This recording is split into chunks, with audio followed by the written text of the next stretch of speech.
Says you. That's me. He's always good at that. All right. Michelle, you're the first box. What you got? So, I this week released a tiny step towards improving random input tests. So that is good. Still needs a lot of work, but I just released the test, the server, GitHub server isolation action, which should help us make progress in other arenas, so hopefully random input tests as well, which has been just in development for the last, like, I don't know, 5 months, something. So go us, go team. And there was one other thing that we've been working on for a while that got merged, but it was don't remember it. It was an internal thing. But so now you can run tests on GitHub instead of on your server. And That sounds big. yeah, it isolates it from your server getting reloaded by other developers and things like that, or by you developing. And I will work on adding documentation about that so that people can start using it, though it's an advanced feature. So Advanced features require documentation.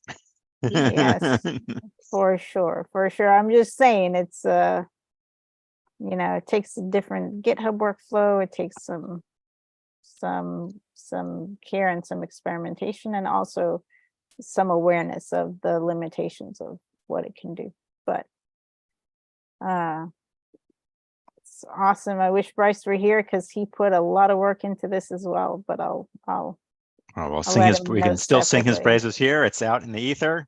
Yeah, it's true, recorded. it's It's true. live. In Public. If you're watching posterity. this, Bryce, if you're watching this, we did it. We did it. Finally. We joke, but I know people actually watch these videos, which is Really? well, I'm not sure if they watch these as much as the deep dives they did watch, but I don't know. That's At DocaCon, understandable. we did have people who were familiar with us from videos. Wow, that's a weird concept. Cool. Caroline, like, she's looking skeptically at the camera, like, are we internet famous? Nice. Something to think about. So that's, I think those are things I can think of. Had some, Kiln found a bug in Kiln Docassemble. found a bug. In Docassemble. Yeah. Cool. Look at that, Yeah. meta testing. Yeah. And then Aaron and I found a different bug in Docassemble that had come up now that was to do with collecting lists of lists. Or you know what, maybe it had something else. He didn't specify, so I'm not completely sure, but that was fun. And hopefully we can get Aaron moving. He's working a bit with,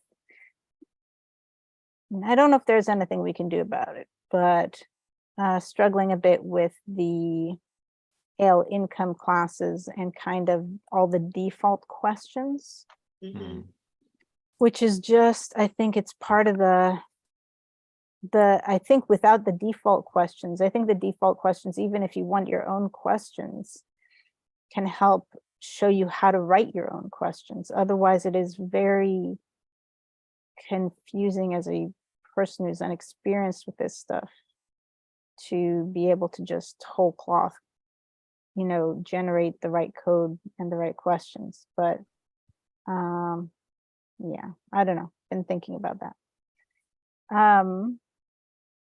And income stuff, we came up with some stories, and we came up with some plans for getting more stories. So All right. it was good. Yeah, that's it. All right, cool. Caroline. Well, I think I see the light at the end of the tunnel of the interview that I thought I would never finish. And it's not a train? It's not a train. I actually, so I use I use ALKiln to test all the web pages, but then there's nothing. Well, I'm not quite sure now with Bryce doing the comparing the PDF, but I have a spreadsheet with all the variables throughout the interview and their values in each different scenario, so that when I run the tests, we have somebody here who looks at the PDF, compares the headings on the PDF with the headings in the screenshot, but then also, because the PDF expands the steps, makes sure that the variables are getting the right value in the PDF. And so I think I've got 96 tests. So that takes a while just to put that into a spreadsheet. So I'm ready to give it to, we just had a new admin person start on Monday. So she's going to do that. She's really excited about it. And I found a couple of my own little errors in the HTML, but I'm just this interview just is so complicated. It just feels like it's never gonna get finished. And then I ask questions that nobody's actually, I'm sure real people have, but the people don't know. I'm sort of saying, so is it, if you have to file two different motions to modify, does that mean that you pay $75 twice? Nobody knows. Right? Nice if someone knew the answer. So I mean that's the advantage of a computer going through all of it, because you have to answer all these questions, right? And so it kind of forces the court to actually think about it and write something down and commit to it, which is kind of cool. And it does also mean it's a little bit more complicated, because now, if you do this motion and you do this motion, if you're filing a certain, you only have, so basically, if you're modifying custody, you only have 15 days to appeal. If you're modifying spousal support, you have 30 days. So what happens if you're modifying to appeal, right? So which overrides? Right, exactly. Which one? So that took a while to figure it out. And then out of curiosity, which one overrides? The smaller number or the 30 longer days. So if you're going to do both, you have 30 days to appeal, which is really nice. And the thing that was kind of cool about that is the clerk at the appeals court knew the answer to that, but nobody in the trial court knew the answer to that. Yeah, so those kinds of things are really interesting. I think that's another thing, is when you start automating this stuff, it does force, I had this when we were writing for Mass Legal Help as well, is you come up with these questions that people are going to come up with. And the other thing that was really gratifying about this is I was doing this, filing two motions. And sometimes there are people like, well, we're not going to do that because it's too complicated, MVP, blah, blah, blah. But I keep going back to the thing is, the advantage of the big picture for me is that we do the complicated stuff in Docassemble, because that's the stuff people are struggling with. Just putting their name on a form is not hard. But when these other things come up, like the affidavit disclosing care or custody proceedings, nobody knows how to do that. And so if lawyers don't know how to do it, then we really need to do it to help people do it. So I'm kind of excited about the fact that we're forcing people to think about it. Think about it. And then the other thing that's really cool is the admin person who had been here has moved off to do, family law. Phone calls when people call in and have questions. The family law self-help center. But the person who took their job is coming from inside the court and says, "Oh yeah, people file multiple motions all the time." So we were doing it just as a theoretical, but actually there's real value here. So I thought that was really interesting too. So I'm feeling kind of excited about the fact that I'm kind of done with this interview soon. Oh, close. So close. The fact that I'm at the point where I've run all the tests in the HTML and they all pass. And the PDFs are just compare. I mean, it really is. It's not just like I'm almost there. I really am almost there. So that's Cool. thrilling. That is thrilling. I feel like there are 500 things I would love to be almost there on. Oh my God. I'm so ready to be done with, and Michelle knows, she said the other day, she goes, is this still the same interview you're working on in August? Yes, I will never be done. Well, and then of Anyway. course someone will change something Well, about the that's form. the other thing. Oh, yeah. Well, that's what Jeannie's saying. She's saying, well, actually, maybe if you have to do 2 motions, you should do a third motion that includes these 2 motions. Like a motion. And I was thinking, no. You could go on forever. Anyway, we'll see what happens. I'm meeting with her after this, but that's where I am. It's pretty exciting. Cool. All right. Well, cool. Quentin. Let's see. I'm on campus today, so I'm trying to. I hear you. started working. Yes, David and I are both on campus today. I had started working on the interview list stuff when I was when I was on campus on Tuesday, and then I left it on my work computer, which I can't remote into. So I'm finishing that up today. I will not be around for Casual Friday because I'm going to try to get home otherwise. Same thing. I got to get back for a meeting to GitHub. Yeah, so that's one thing. The other thing is working on some of the Word document auto labeling stuff. And I think, unfortunately, I figured out a way to like have it do less complex stuff, basically, and maybe get more reliable results, but it's a bigger query, which uses more tokens. And I think that's the right approach.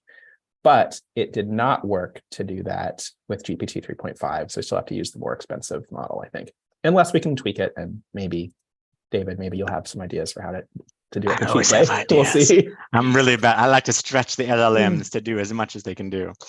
With the very cheapest models. Yes. Well, when you got a difference of 10x in cost. Yeah, no, it's significant. Like... It is significant. Yeah.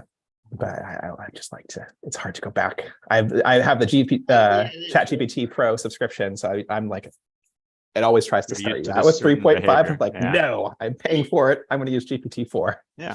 Every time. So that's one thing. And then I think we were talking this week, David and Bryce and I, about maybe, hey, we'll keep working on how to do the whole form automation workflow using more GPT, all the things, and see if we can get better performance for our auto drafting mode in the Weaver. And that some more powerful auto interview generating is in the future, I think. Yes. So, I just have to jump in and say, because I'm going back to the PDF, I used the DocX validate tool in the dashboard. I love that thing. I just want to say thank you again. I'm saying thank you all week, but that's that. I'm glad it's helpful. Anytime I tried doing something and I'm like, I've wasted 5 hours on this. I'm saying stupid thing. I made a tool for it. 5 hours because it's great. Thank you for that. I use it a lot, and I really am grateful to you for doing that tool. Oh, good. I'm glad it's helpful. You're welcome. Cool. Yeah.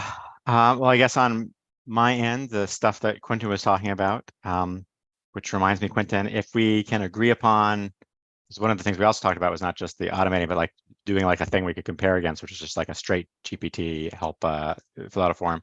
I have some code that will, if you give it the text of a form with placeholders for fields, it can then turn that first into a dictionary of what it's asking for, variables and what it's asking for, and then try to do a crosswalk on some of our name conventions to give it a nice set of variables, and then create a set of questions. And then it can also evaluate someone's answer to those questions to see if it's actually an answer to the question, and then provide follow-up questions if needed.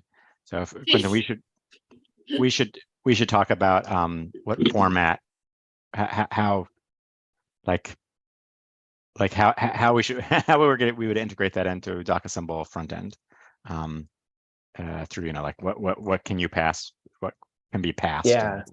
Back and forth, Well, which I imagine just just think like about like the some dictionary JSON from structure, right? JSON. Yeah. Or like the YAML dictionary structure. So if you use the same key names, so like question, sub-question, Yeah. fields, if you can pass something like that, The only thing is you would you want can to turn it pass. into the actual code. Yeah. I think that I have a handle. I guess the question I had, sorry, we're turning stand up into like a, No, it's what you're working on. Especially because we're in the same building. We can yeah, have it's this like I can just go conversation talk to offline him in a across the hall. minute. But now I'll be able to go back and consult the video. Like the one thing is that for the follow-up questions, I'm needing to have like a history of past questions. So I'm trying to figure out like how would like if it was stateless, I can understand it really easily. But if you like, I need to keep a history, and then it would be a variable that isn't the variable that it is in the end because it isn't the final answer yet. So that's the main thing that I wanted to talk about. Right. So Let me like, see. So let me see. yeah, So you can that's the make main thing. questions with code. So I think there's a command, so you can do it totally in the Python. For just showing information on screen though, I think. Let me see. And if it could pass from screen to screen the information from the last one before committing it to the dictionary as an actual answer. Well, you have all the answers in the. You can save those responses. You can just say like, this is the draft, and have something at the end where you like. Yeah, and then I overwrite it, I guess. Yeah.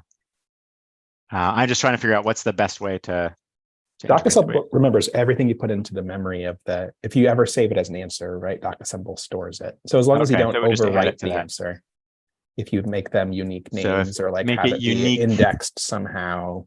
Yeah, it's just it could be an arbitrary amount of questions, maybe a list or something. Well, I don't think that's a problem. The fact that it's arbitrary. Yeah. Yeah. Okay, no, I'm just thinking out loud. Because you have a follow-up like, no, that's not an answer. Can you tell me this? No, that's not the answer. Can you tell me this?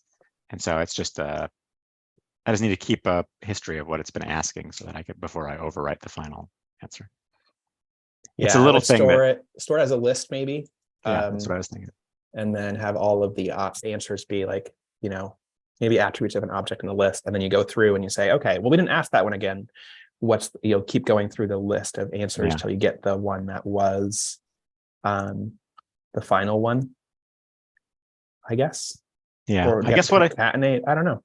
Yeah, I'll think about it, but a list or something that sounds, because you could make a simple rule. It's like whatever the last one on the list is the one. And then everything's got to be lists. I keep saying this. Make it lists all the way down. Lists of lists. Lists of lists of lists. All right. Well, so that was my update. I want to stop. Anything else? Not for me. All right. Then I'm gonna